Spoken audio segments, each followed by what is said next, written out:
Bismillahirrahmanirrahim. Assalamualaikum warahmatullahi wabarakatuh. Alhamdulillahi wa kafa wassalatu wassalamu ala nabiyil mustafa alladzi la yantiqu 'anil hawa in huwa illa wahyun yuha wa ala alihi ahli sidqi wal wafa amma ba'd.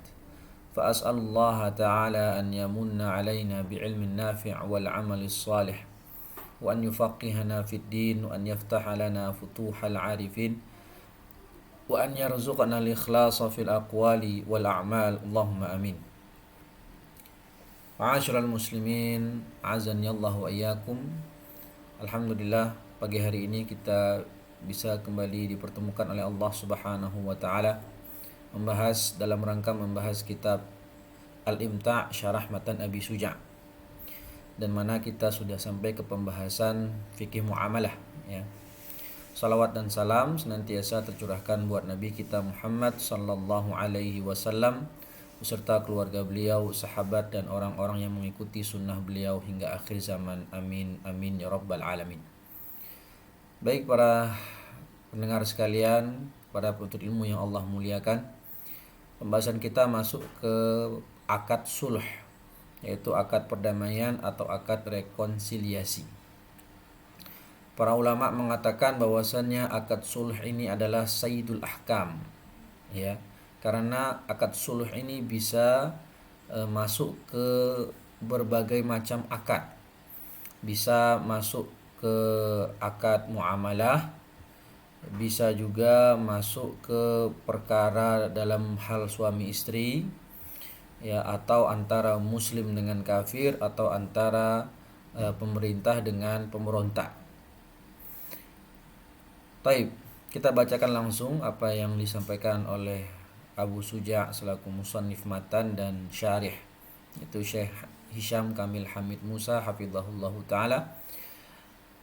Faslun as-sulhu wa yasihhu sulhu ma'al iqrari fil amwal wa ma afdha ilaiha. Dan sah melakukan akad sulh dengan harus ada iqrar, pengakuan, i'tiraf pada terhadap harta atau yang berkonsekuensi memberikan harta, ma'adda ilal mal. Dan suluh itu ada dua, suluh ibra' dan muawadah. Dan ibra' iqtisaruhu min haqqihi ala ba'dihi, yaitu mengurangi sebagian hak, itu ibra'. Wala yajuzu ta'liquhu ala syartin, dan tidak boleh mengikat, menta'liq akad akad suluh itu dengan syarat. Wal muawadah, sedangkan muawadah itu timbal balik sebagaimana akad jual beli. Apa itu sulh muawadah? Uduluhu an haqqihi ila ghairihi, mengganti barangnya dari barang yang ini ke barang yang lain. Wa yajri alaihi hukmul bai', dan di sana berjalan hukum jual beli. Di sana berlaku hukum jual beli. Naam, sekarang kita baca syarahnya supaya tambah jelas. Qala asy-syarih hafizahullah, as-sulhu secara bahasa qat'un niza'. Nah,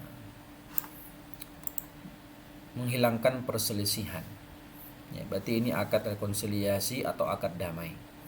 Sedangkan menurut istilah kata beliau, aqdun yahsulu bihi qat'un niza'. Ya, akad yang mana dengannya bisa kita selesaikan perselisihan, bisa kita mendamaikan kedua belah pihak, ya, au aqdun yufdi ila qat'in nisa', sama saja.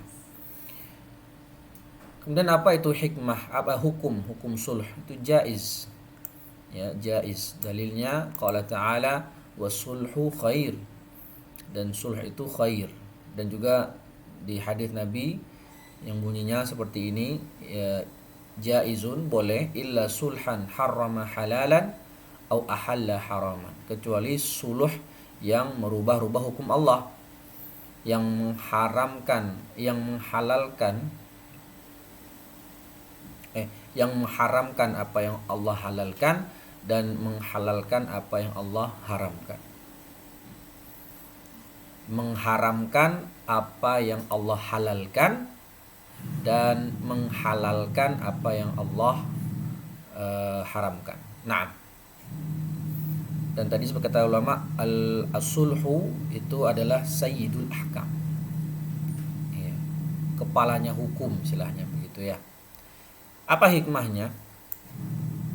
Hikmah disyariatkannya sulh, yaitu tadi sebagaimana pengertian qat'un niza' bainal mutakhasimain, ya, menyelesaikan perselisihan ya antara dua orang yang sedang berselisih, dan ini tentu baik, wasulhu khair ya. Seandainya akad sulh ini dipraktekkan oleh banyak orang, maka tidak perlu semua kasus itu dibawa ke pengadilan atau dibawa ke pihak berwajib, karena masing-masing orang sudah bisa menyelesaikan masalahnya dengan cara damai atau dengan cara kekeluargaan. Baik.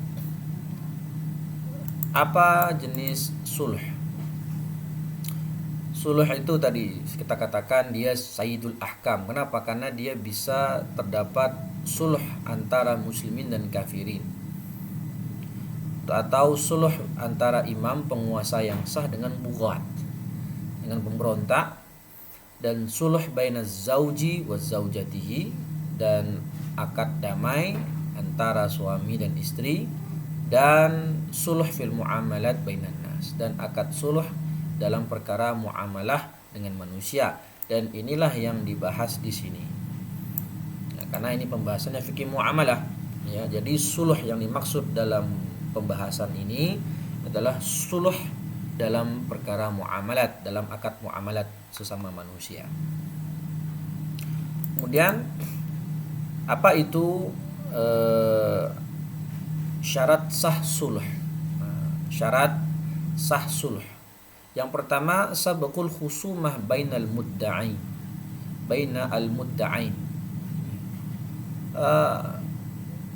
Harus ada terjadinya perselisihan terlebih dahulu. Yang namanya kan akad damai ya. Kalau damai itu berarti kan sebelumnya terjadi perselisihan, persengketaan antara dua belah pihak. Kalau tidak ada persengketaan, ngapain suluh? Ya. Jadi tidak ada masalah, ya ngapain diselesaikan, kan begitu. Kemudian iqrarul khasmi. Nah, ini yang menjadi pendapat bersendiriannya mazhab Syafi'i, min mufradati Syafi'iyah ya. Jadi dalam mazhab Syafi'i harus setelah yang terdakwa atau tertuduh itu bilang enggak, misalnya sulh itu gini, ada seseorang mengambil tanah orang lain secara tanpa hak, secara ghasab ya. Misalnya si B mengambil tanah si A secara ghasab, tanpa hak. Maka kemudian si A mengklaim ini tanah punya saya ya, ini tanah punya saya.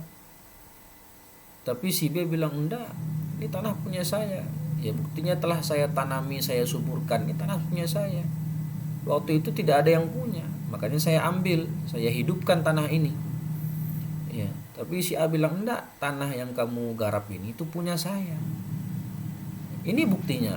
Akhirnya si A membawakan bukti-bukti, ini surat tanahnya ya, ini tanda tangannya dan seterusnya, membawakan bukti-bukti al-bayyinah ya. Al-bayyinatu 'alal mudda'i wal yamin 'ala man angkar, kan itu kaidah fikihnya. Si B yang mengatakan ini tanah saya, padahal itu dia menggosok tanah orang lain, tapi ngaku-ngaku enggak, ini tanah saya ya, tetap ngeyel. Terus si A bilang ini buktinya. Nah, dia bawakan surat-surat tanah tersebut. Akhirnya si B bilang, oh ya, ngaku, ya betul, ini tanah Anda. Nah, jadi awalnya dia mengingkari, kemudian setelah dibuktikan dengan alat bukti yang kuat, maka si B bilang mengakui, ya betul, tanah ini bukan tanah saya tapi tanah kamu. Nah, jadi ada iqrar ya, ada iqrar. Nah, dalam mazhab Syafi'i mensyaratkan harus ada iqrar dulu, ada pengakuan dari pihak yang menggosok, dari pihak yang mengambil barang orang lain tanpa hak, kalau itu barang dia, barang yang punya, barang orang yang punya ya. Karena kalau dia tetap mengingkari ya, mungkin saja benar ini barang si B ternyata ya. Kalau memang dia, kalau sejak awal dia mengingkari dan tidak terjadi pengakuan, maka tidak sah suluhnya. Ya, tidak sah suluhnya. Taib. Ya, ini berbeda dengan pendapat jumhur ulama selain mazhab Syafi'i yang mengatakan tidak perlu disyaratkan iqrarul khasmi. Ya, tidak perlu disyaratkan iqrar al-khasmi, tapi cukup terjadinya perselisihan saja tanpa perlu ada iqrar. Jadi ini kalau bisa kita katakan min mufradati Syafi'iyah, pendapat yang mazhab Syafi'i bersendirian atasnya, wallahu alam. Nah, kemudian wal muradu iqrarul minal mudda'a alaihi bil mudda'a bihi al musalahu alaihi. Ya. Jadi yang maksud iqrar di sini adalah pengakuan dari orang yang tertuduh, tadi si B ya. Jadi kita tadi kan si A yang punya tanah sebenarnya, tapi si B yang menggosok. Si B menggosok tanah si A. Kemudian si A mengatakan ini tanah saya, si B ngeyel, mengingkari. Terjadi persengketaan, perselisihan. Sehingga akhirnya si A membawakan bukti surat tanah kepada si B, sehingga si B akhirnya mengakui iya memang itu tanahnya si A. Jadi itu maksudnya murad iqrar di sini adalah pengakuan, i'tiraf dari si B mudda'a alaihi dengan bil mudda'a bihi, dengan apa? Dengan tanah tadi, objek persengketaannya itu, dengan tanah yang menjadi objek persengketaan antara mereka berdua. Ya. Bil mudda'a bihi al musalah alaihi. Ya. Baik. Min ghairi ingkar au sukut, ya, tanpa ada pengingkaran atau diam. Ya, jadi harus pengakuan, harus dikatakan kalau memang itu barang milik si A. Wal iqrar yakunu fil muamalatil maliyah. Yang namanya pengakuan ini bisa dalam hal muamalah maliyah. Ya, sehingga kalau nanti si B itu mengakui kalau tanahnya ini milik si A, kemudian barulah si A kalau mau akad suluh mengatakan usalihuka an nisfil ardi binisfiha. Jadi kan ceritanya tanah itu memang tanah milik si A, tapi nggak pernah digarap sama si A.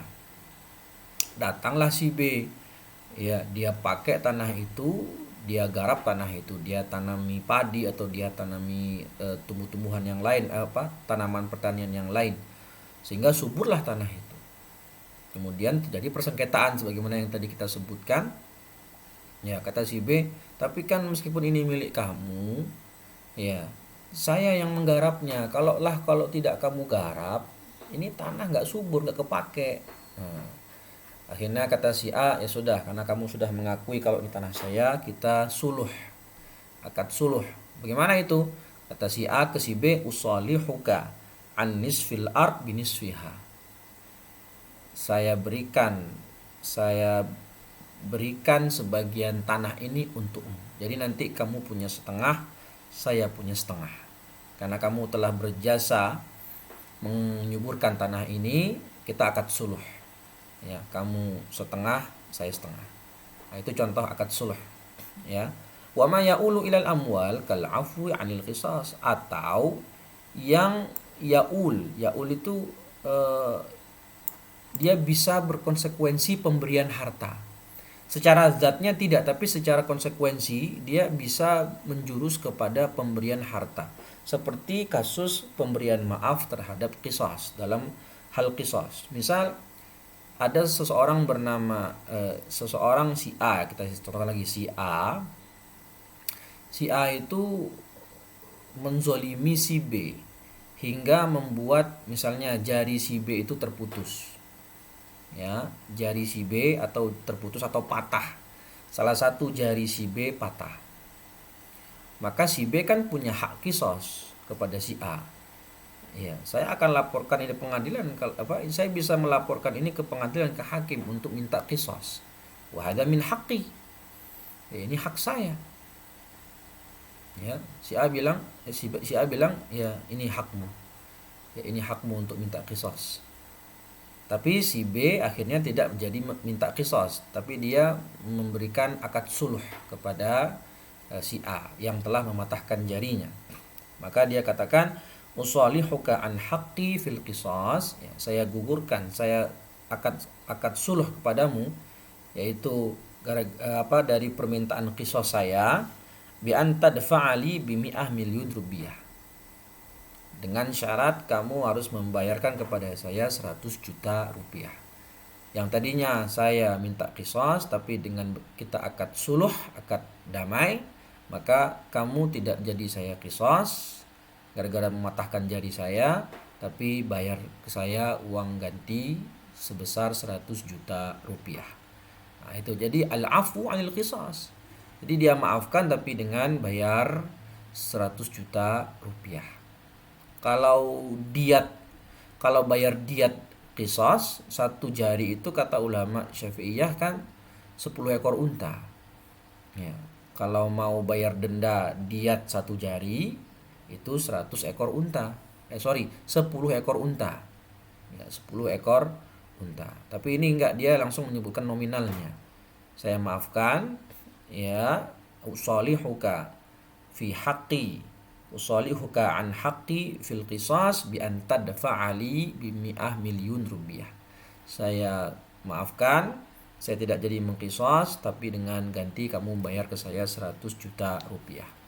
Nah, itu contohnya. Nah, dicontohkan juga di sini sama musannif, sama syarih, ka'an yaqula lahu salahtuka ala ma laka min dainin fi qisasin alayya. Nah, kalau ini jadinya dia membebaskan hutang, ya. Aku maafkan engkau ala ma laka min dainin, ya. Saya tidak jadi qisas, tapi gantinya adalah utang saya atasmu dianggap lunas. Ya, utang saya atasmu dianggap lunas. Jadi saya nggak qisas nih, nggak jadi minta qisas, tapi utang saya tolong ya dianggap lunas. Nah, itu.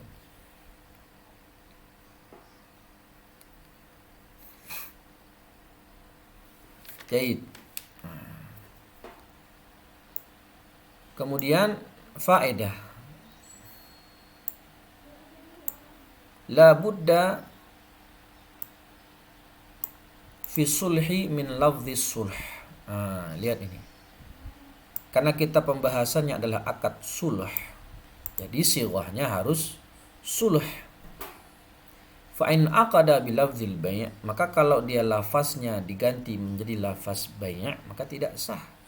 Karena kalau lafaz bai' itu ya dijual beli, dalam akad jual beli.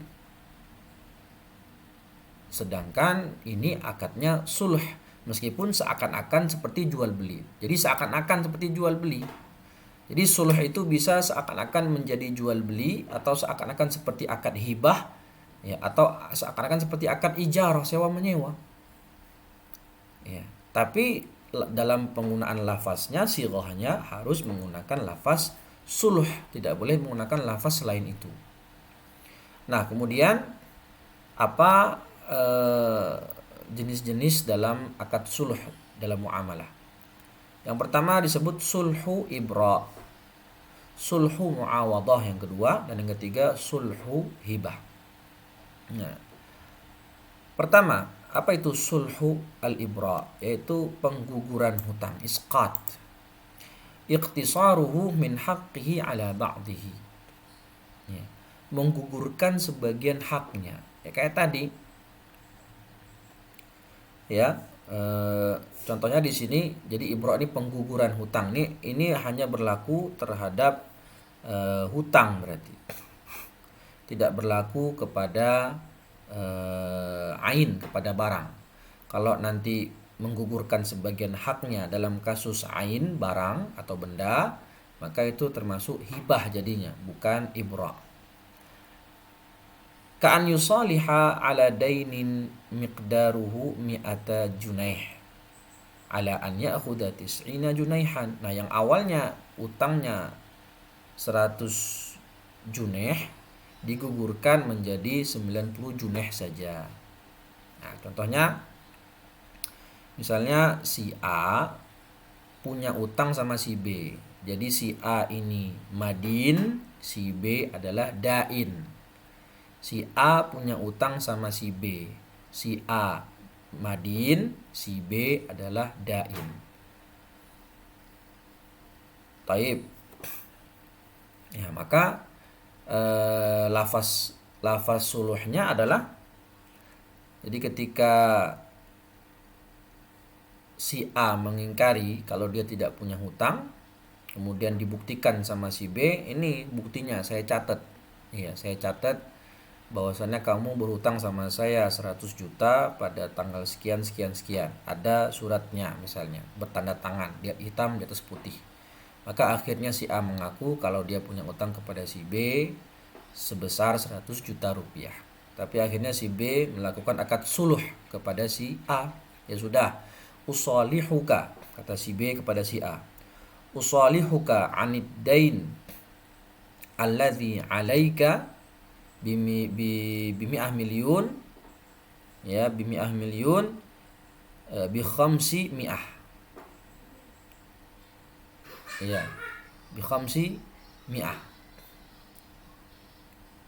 Ya, tadi kan utangmu, ya, au bi khamsun, bi khamsin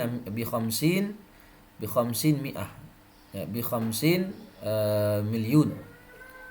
Jadi yang awalnya kamu utangnya 100 juta, saya suluh, akad suluh. Jadi cukup kamu bayar setengahnya saja. Ya, kalau di sini tadi kan 100 juneh dipotong menjadi 90 juneh. Usalihuka anid dain alladzi alaika bimi'ati juneh bi tis'in juneh. Bi tis'in juneh. Jadi ini menggugurkan 10 ribunya. Ya, menggugurkan 10 junehnya. Faedah. Kalau bahasa kitanya, ya wes lah, ya. Jadi karena kamu mengakui kalau kamu punya utang, akhirnya ya udah bayar utangmu 90 juta saja. Enggak usah 100 juta. Saya ikhlaskan yang 10 jutanya. Nah, gitu kalau bahasa sederhananya. Yusamma hadzal sulh bisulhil hatitah. Dan ini juga disebut dengan istilah sulh al-hatitah. Kenapa?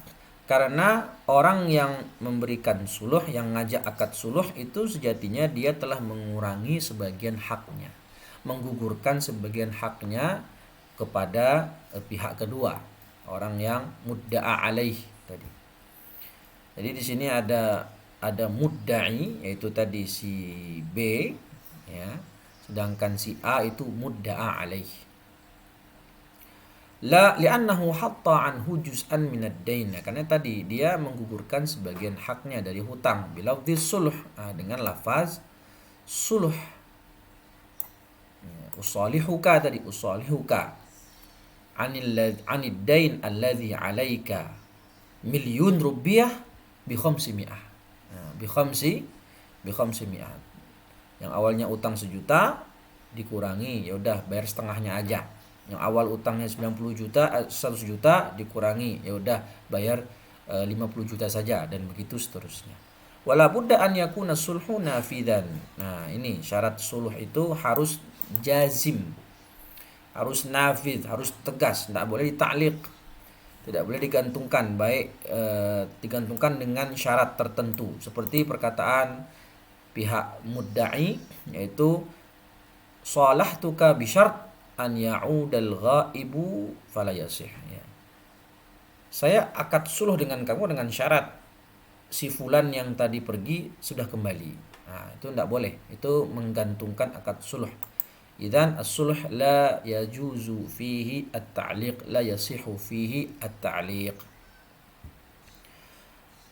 Kemudian suluh muawadah, ini suluh yang mana nanti ada tukar menukar barang jadinya. Wa huwa udulu syakhsi an haqqihi ainan aw dainan ila ghairihi. Ya, jadi dia meninggalkan haknya tapi dengan ganti barang yang lain. Ya, tatanazalu an haqqika wa ta'khudhu ghairahu. Engkau gugurkan hakmu tapi engkau mengambil gantinya dengan barang yang lain. Baik dia bisa berupa ain barang atau berupa hutang. Nah, contohnya yang berupa utang bagaimana? Ka'an yaqula lahu salahtuka 'anid dain bisayaratik. Ya, tadi kamu punya utang berapa? 100 juta. Ya, karena dia akhirnya mengakui, awalnya mengingkari kemudian mengakui, ya sudah, aku suluh denganmu, aku anggap utang itu apa? eh, Anggap lunas tapi dengan ganti mobilmu buat saya. Nah, mobilmu buat saya. Jadi isqatud dain. Nah, ini jadi isqatud dain muqabil akhdhu sayyarah. Utangnya dianggap gugur tapi dengan syarat, ya, mobilmu buat saya. Nah, jadi begitu. Ma'at talafuz bisulh, dengan talafuz dengan sulh. Wa yajri ala hadha sulhi hukmul bai'. Dan ini seakan-akan seperti jual beli kan? Jadi seakan-akan si B ya, yang memberikan hutang, atau si dain, si B seakan-akan mengatakan ya udah, utangmu buat kamu tapi mobilmu buat saya. Artinya seakan-akan si B itu membeli mobilnya si A dengan hutang yang ada pada si A. Nah, itu. Jadi gugur utang oke, tapi mobil kamu buat saya. Tapi harus dengan lafaz suluh. Karena kita pembahasannya di sini akad sulh, bukan akad jual beli, meskipun hukum yang berlaku di dalamnya adalah hukum jual beli. Karena tadi seakan-akan seperti jual beli. Maka berlaku semua hukum-hukum yang ada pada jual beli. Ya, maka min haqqi raddihi idza wajada bihi aiban. Maka disyaratkan juga ada khiyar aib. Kalau ternyata mobilnya itu udah nggak bisa dipakai misalnya. Wa khiyarul majlis, ada khiyar majlis selama masih di majlis, dan khiyar syarat, ya, maksimal 3 hari sebagaimana yang sudah kita jelaskan panjang lebar dalam khiyar. Ya, begitu. Taib. Atau misalnya barang, ya, sulhu muawadah seperti barang. Kalau tadi kan ain, ya, kalau tadi kan dain, nah sekarang barang. Nah, nanti bisa jadi hibah namanya. Ya, bisa jadi kok hibah sih? Bisa muawadah, jual beli tapi barang. Seperti tadi kan utang ya. Nah, sekarang ceritanya si A itu mengambil rumah si B. Si B punya 2 rumah. Tapi akhirnya si A mengambil salah satu rumah si B dengan tanpa hak, dengan zalim. Ya, dengan zalim. Kemudian setelah sekian lama akhirnya si B minta rumahnya kembali. Ini rumah saya. Kata si A, enggak, ini rumah saya. Ya, ini rumah saya. Baik, sehingga nanti si B membawa bukti, membawa sertifikat rumah dan surat-surat rumah lainnya untuk membuktikan kalau ini rumahnya si B. Nah, dibawa bukti begitu dan buktinya kuat, si A akhirnya ngalah. Ya sudah, benar, ini rumah kamu. Ini rumah kamu. Maka sudah terjadi iqrar dari situ, barulah si B mau melakukan akad sulh misalnya, kalau dia mau ya melakukan akad sulh. Ya sudah, rumah ini buatmu, usalihuka an hadzal bait bihadhihi al-ard atau bihadhihi sayyarah. Si A kan punya mobil. Nah, si A punya mobil. Ya sudah, aku lepaskan rumahku, aku gugurkan hak rumahku untukmu, tapi dengan gantinya mobilmu ini buat aku. Nah, kalau tadi kan pengguguran hutang. Nah, sekarang rumahnya diberikan tapi dengan ganti mobil. Nah, itu dia bisa juga dengan ain. Maka seperti terjadi jual beli di situ. Ya, kalau terjadi tukar menukar barang di situ ya. Naam, faedah. Idza salaha 'alal manfaah kanat ijaratan. Nah, jadi kalau yang tadi contohnya utang digugurkan ganti dengan mobil, atau tadi kepemilikan rumah digugurkan ganti dengan mobil, maka itu jual beli. Nah, bagaimana juga bisa berubah menjadi ijarah, sewa. Ka'an qala lahu, ya, si B bilang ke si A, salahtuka 'alad dain bi an askuna fi baitika syahran. Ya sudah, utangmu yang 100 juta atau utangmu yang 10 juta saya gugurkan, tapi dengan ganti saya boleh tinggal di rumahmu selama 1 bulan misalnya, atau saya boleh pakai mobil kamu selama 1 bulan misalnya. Ya, jadi kan ceritanya itu sewa, utangnya dianggap lunas, jadi seakan-akan utang itu sebagai pembayar sewanya. Nah, gitu. Tapi sekali lagi dikatakan di sini faedah. Ini yang mau saya ucapkan tadi, la budda fi sulhil muawadah min lafdhis sulh. Meskipun seakan-akan dia bentuknya ijarah, seakan-akan bentuknya adalah jual beli, tapi saat mengucapkan akad sirah harus menggunakan lafaz sulh. Jadi nggak boleh menggunakan lafaz bi'tuka. Nggak bisa. Bi'tuka hadzal bait bihadhihi sayyarah. Nggak bisa. Karena jual beli itu bahannya sendiri, pembahasannya sendiri, tempatnya sendiri, memang jual beli. Ya. Jual beli. Naam.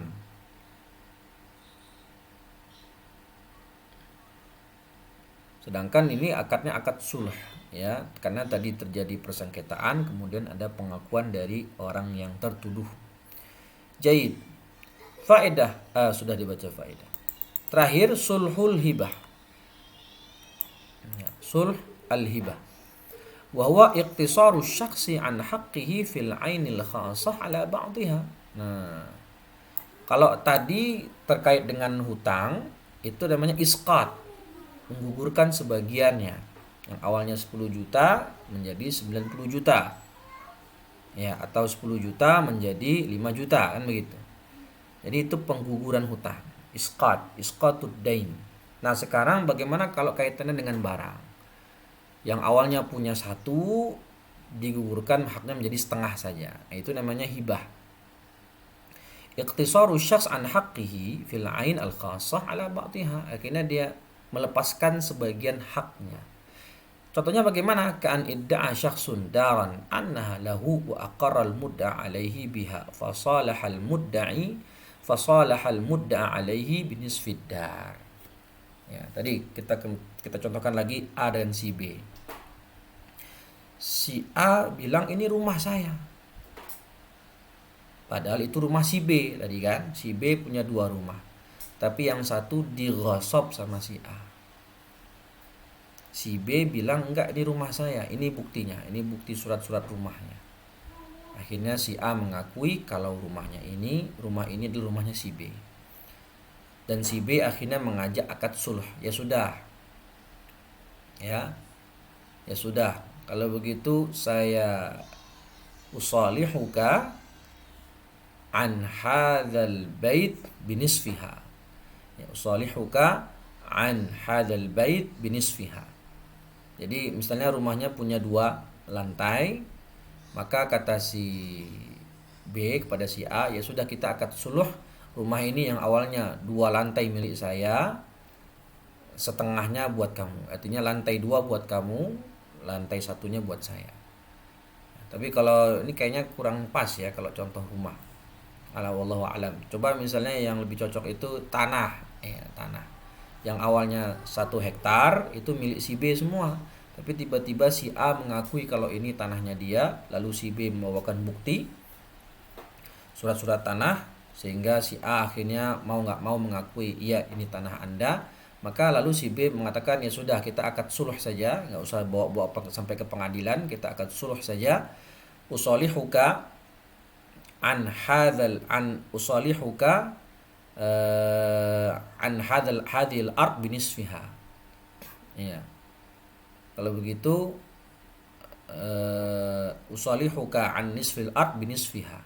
Ya sudah, kalau begitu tanah ini kita bagi 2 saja.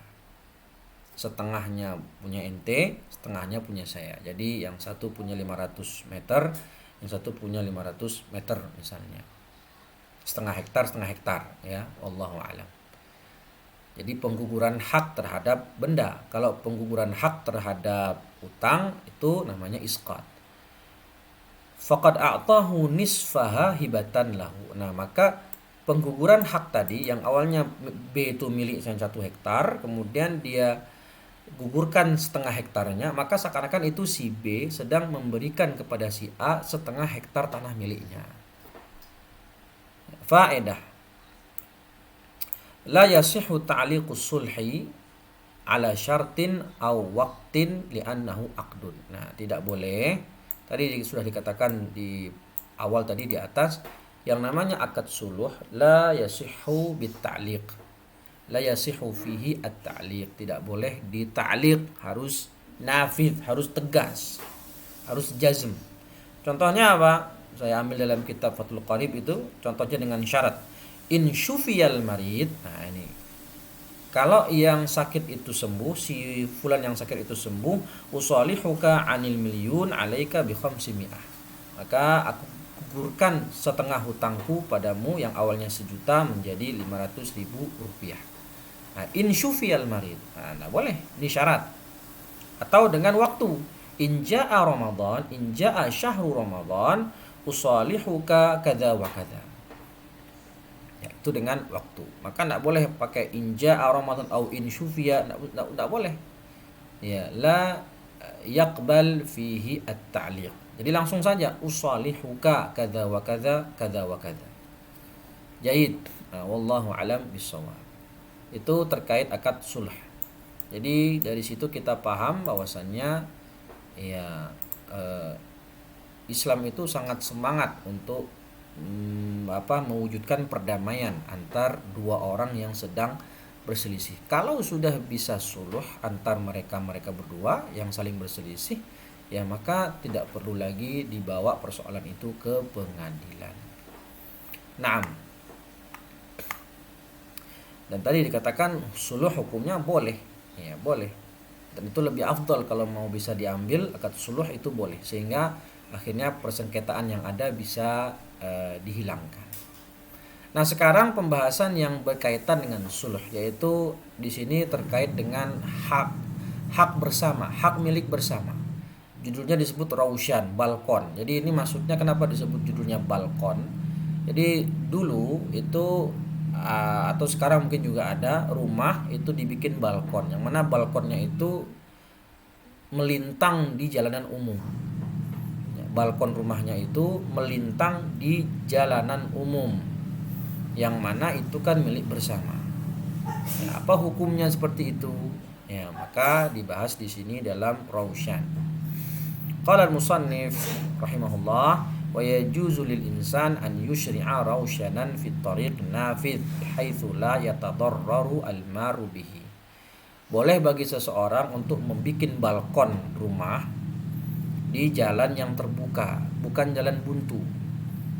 Ya, jalan yang terbuka, bisa lewat dari depan atau bisa dari sana, dua arah. Artinya jalan terbuka, bukan jalan buntu. Ya, nanti ada namanya jalan buntu atau darb namanya. Mentok, udah nggak ada jalan lagi. Nah, itu jalan buntu. Nah, kalau untuk jalan yang nafidh, jalan yang terbuka, maka diperbolehkan untuk membuat balkon. Bihaitsu la yatadarrarul ma'ru bihi, dengan syarat tidak membahayakan pengguna jalan. Artinya kalau dia jalan nggak kena balkonnya, nggak mentok kepala, atau kalau dia bawa barang, atau kalau ada onta atau kendaraan lewat, truk atau apa, itu tidak nabrak. Ya, jadi ditinggikan supaya tidak mengganggu pengguna jalan. Wala yajuzu fid darbil mushtarak illa biidzni syuraka. Sedangkan kalau fid darb ini kan tadi fi tariqin nafidh. Sedangkan di jalan buntu itu ditambah syaratnya. Dia harus minta izin ke syuraka ud-darb, kepada para pengguna jalan buntu tadi. Ya, yang jalan buntu tadi milik bersama. Wa yajuzu taqdimul bab fid darbil mushtarak, dan boleh takdim itu memajukan pintu di jalan buntu yang milik bersama meskipun tanpa izin, dan tidak boleh memundurkan kecuali dengan izin.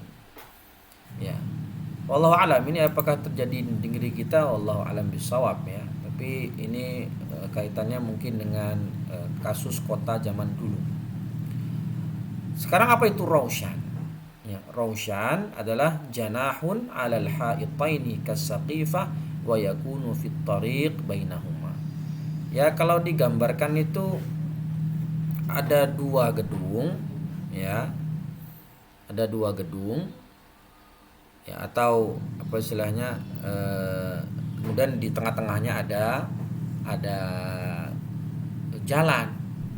Kemudian ini pemilik gedung, karena ini berarti ini apartemen ya. Kemudian dia pengen bikin balkon yang menjorok keluar dari dinding rumahnya.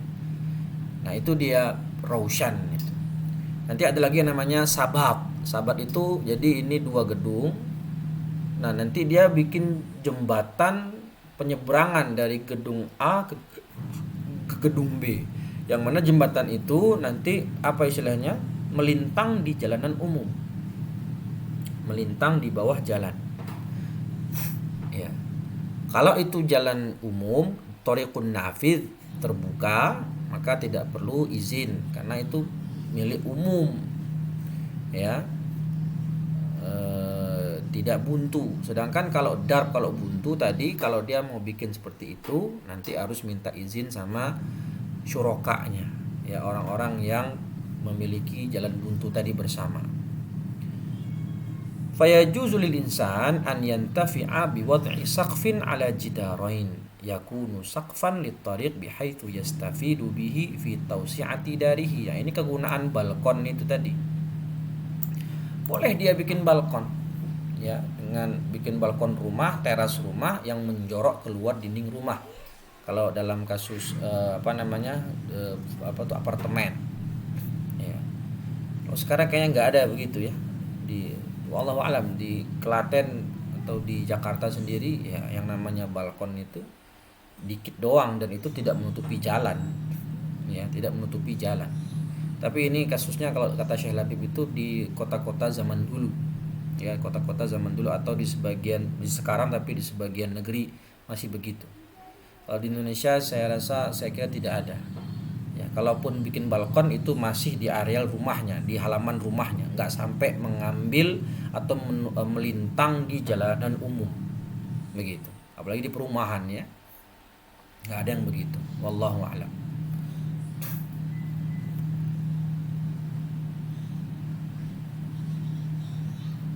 Jadi apa kegunaan dia bikin balkon? Ya untuk memperluas rumahnya, ya, untuk melebar, biar tambah lebar rumahnya gitu. Au an yakuna mamarran khasan lahu, ya, atau menjadi jalur khusus baginya. Itu kalau bikin sabat tadi, namanya sabat itu ya ada dua gedung. Jadi dia bikin jalan atau bikin jembatan penyeberangan yang itu khusus untuk dia. Ya, khusus untuk dia jalan. Kalau dia ingin pindah ke gedung B, ingin ketemu temannya di gedung B, kalau nggak ada itu kan dia harus turun dulu ke lantai 1, kemudian keluar, naik lagi lama. Nah, jadi dia ingin berkunjung ke temannya di gedung B, dia cukup bikin sabab namanya, jembatan penghubung antara gedung A dengan gedung B. Nah, jadi itu jalan khusus untuk dia jadinya, ya, yang khusus untuk dia atau teman tetangganya untuk bisa saling berkunjung misalnya. Bisyart adamid darar wa alla yata'adzal mar tahtahu fi syari'. Dengan syarat tidak menimbulkan mudarat, tidak mengganggu pengguna jalan yang ada di bawah.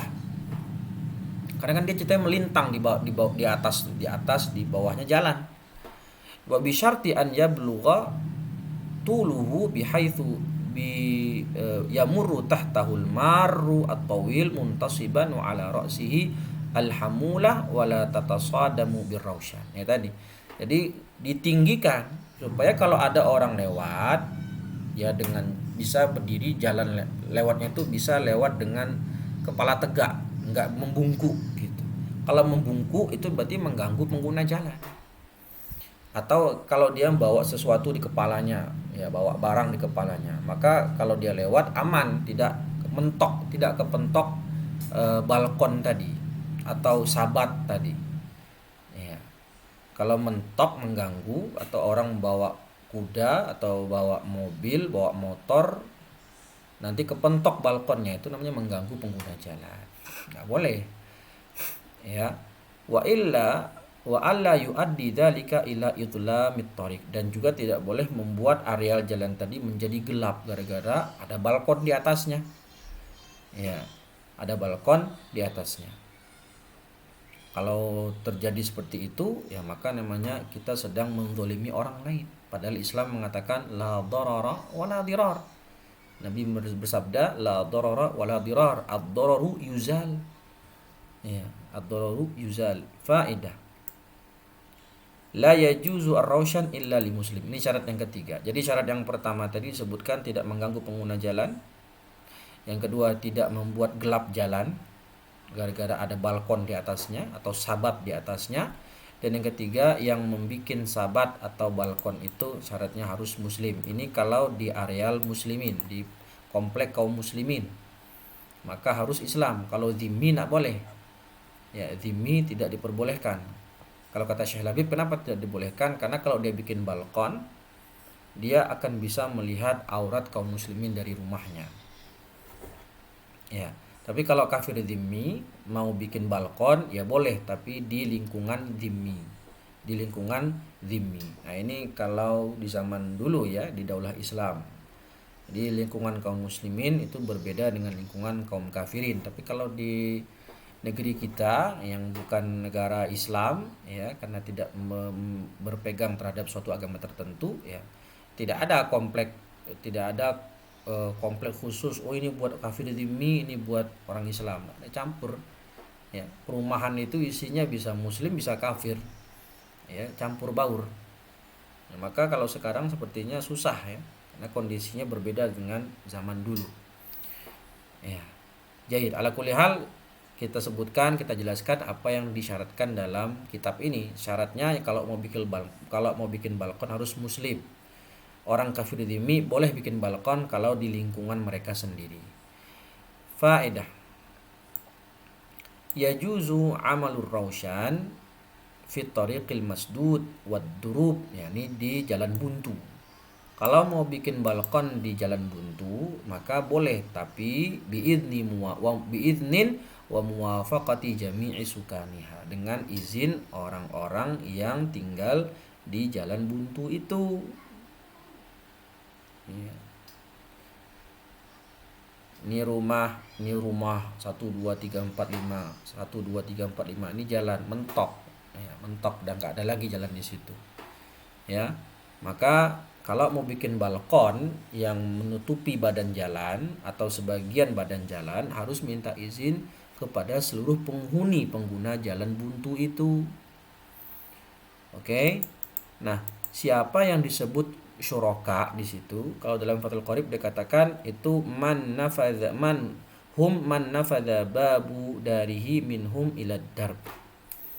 Yaitu yang mana pintu rumahnya itu langsung menghadap ke jalan. Sedangkan kalau pintu rumahnya tidak menghadap ke jalan, itu tidak disebut syuraka udar. Tapi kalau sekarang kan berarti jalan buntu itu biasanya perumahan. Ya, perumahan kan masuk gang terus mentok, udah nggak ada lagi, udah dinding udah di situ. Nah, itu perumahan kiri kanan. Jalannya buntu.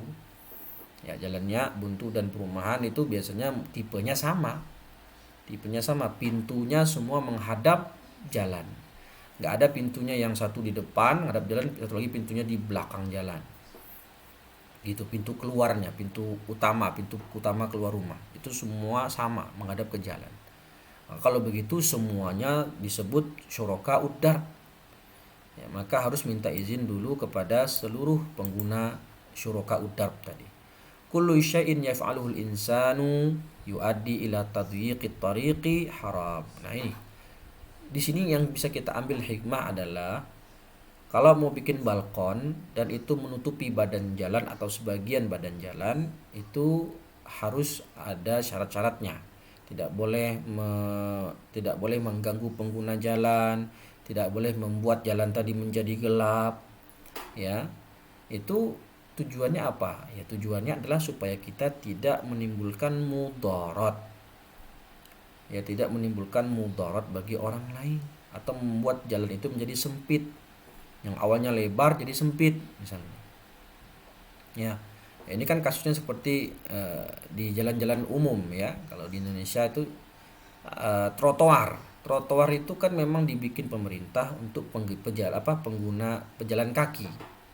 Tapi muskilahnya sekarang banyak trotoar itu yang malah dipakai oleh sebagian orang untuk dagang, bukalapak atau parkir liar, sehingga trotoar tadi menjadi sempit, susah orang mau jalan di sana. Ini kan termasuk doror. Maka betullah tindakan pemerintah yang akhirnya menertibkan itu, ditertibkan. Ini trotoar buat dibikin sejak awal untuk pengguna jalan kaki, orang yang pejalan kaki, pedestrian. Malah dipakai untuk bukalapak sehingga membuat jalannya sempit. Nah, ditertibkan. Karena justru mereka itulah yang menzolimi, ya, berbuat zolim karena mengambil hak jalan orang umum, ya, yang mana itu bukan milik dia tapi milik bersama.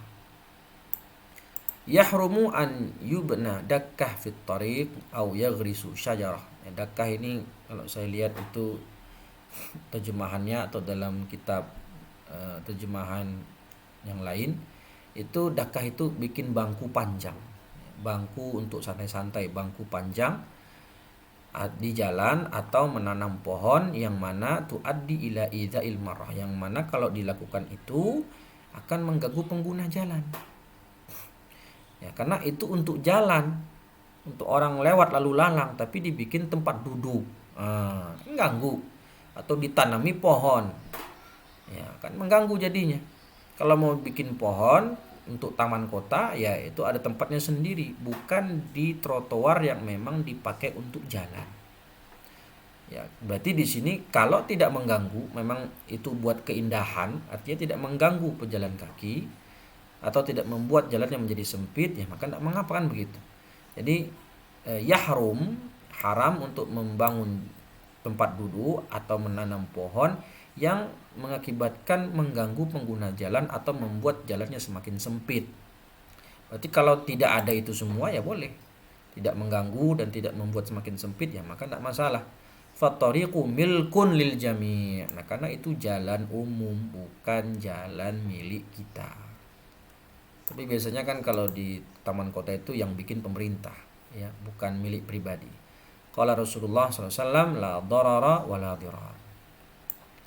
Mas'alah, yajuzu an yaftahal insanu baban fi awwali darb at-tariq wa illam ya'dhan lahu baqiya syuraka, amma idza akhara al-baba lam yajuz illa biidnihim.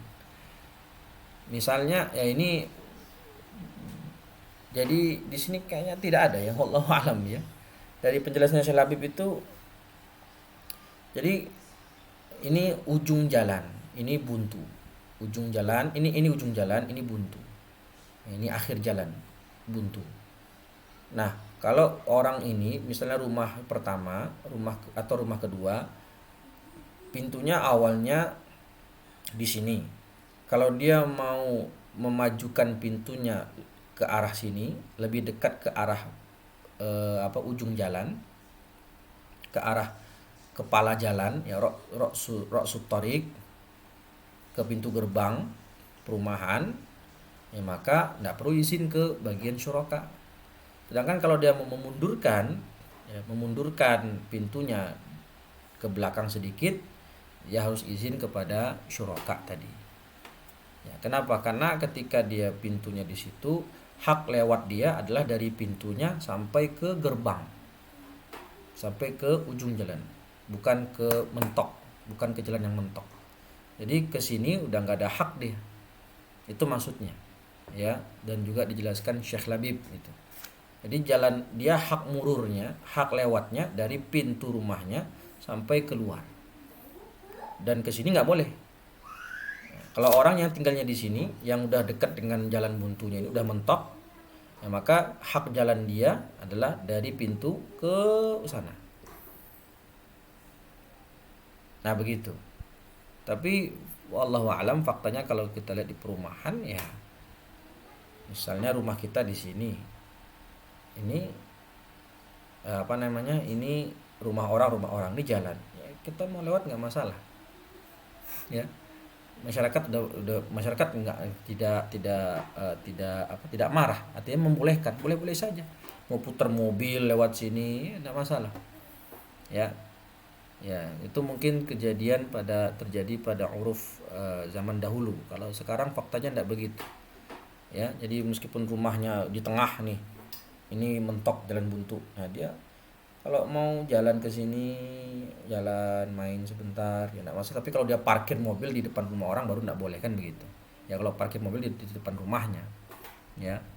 Taib. Jadi intinya penjelasan di situ, kalau pintunya awalnya di sini, kalau mau dimajuin mendekati gerbang itu boleh tanpa izin enggak apa-apa. Tapi kalau dia mundurkan semakin mendekati ujung jalan, yaitu harus izin ke syuraka, kepada pengguna jalan yang lain.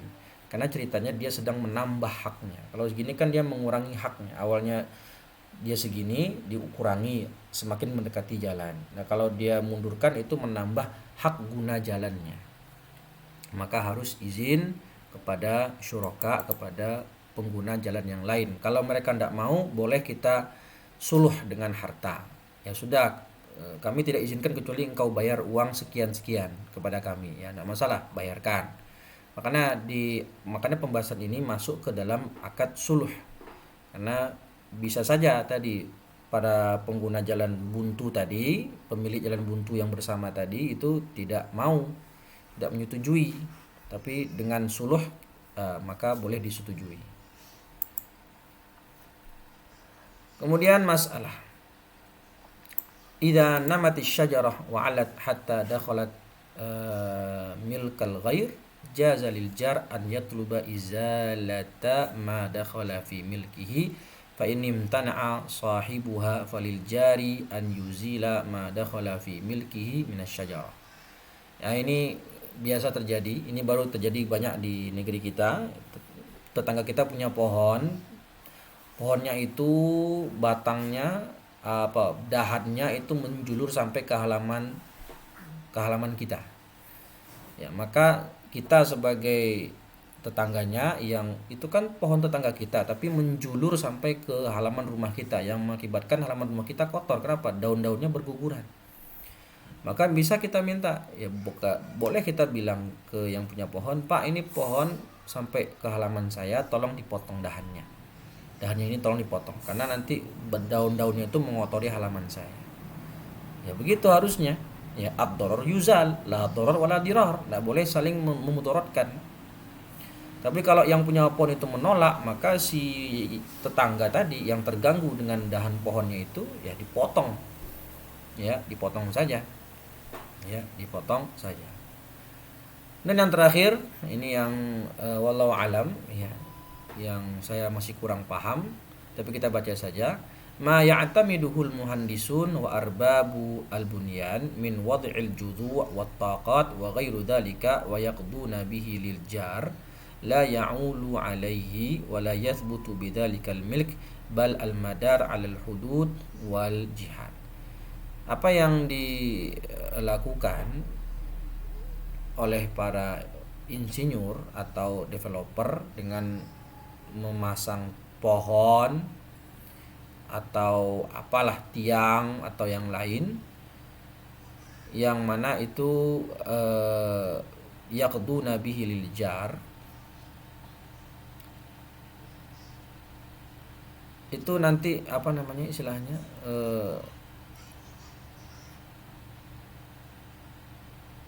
mungkin mengganggu tetangga, ya. Jadi ini pohon kan yang masang bukan yang punya rumah tapi developer perumahan. Maka itu la yathbutu bidzalikal milk. Meskipun itu tumbuh di depan rumahnya atau di samping rumahnya, tapi karena itu pohon, memang pohon itu untuk hiasan dari perumahan yang dirancang oleh developer. Maka itu pohonnya milik bersama, ya, bukan pohon milik pribadi. Wala yathbutu bidzalikal milk. Ya, maka tidak dianggap milik si orang yang rumahnya dekat pohon tadi. Tapi itu sebanyak bal madaru 'alal hudud wal jihad, yaitu hanya sebagai pembatas, ya, atau petunjuk arah. Wallahu alam bissawab. Mungkin cukup sekian yang bisa kita bahas, semoga bermanfaat. Intinya dari akad suluh ini bisa kita ambil hikmah tadi, mendamaikan kedua belah pihak. Dan untuk ini yang raushan balkon ini kita ambil hikmah, boleh kita membangun balkon yang atau sesuatu yang lain yang mana itu bisa mengambil badan jalan atau setengahnya atau bahkan menutupi badan jalan, tapi dengan syarat tadi, dengan syarat tidak menzolimi, ya, tidak menzolimi dan tidak membuat jalan itu menjadi gelap. Dan berikutnya kalau jalannya buntu harus minta izin ke syuraka uddarb yang memiliki jalan itu bersama. Wallahu a'lam bissawab. Semoga bermanfaat. Kita tutup dengan bacaan hamdalah dan doa kafaratul majlis. Alhamdulillahirabbil alamin. Subhanakallahumma wa bihamdika asyhadu an la ilaha illa anta astaghfiruka wa atubu ilaih. Wallahu muwaffiq ila aqwamit thariq. Assalamualaikum warahmatullahi wabarakatuh.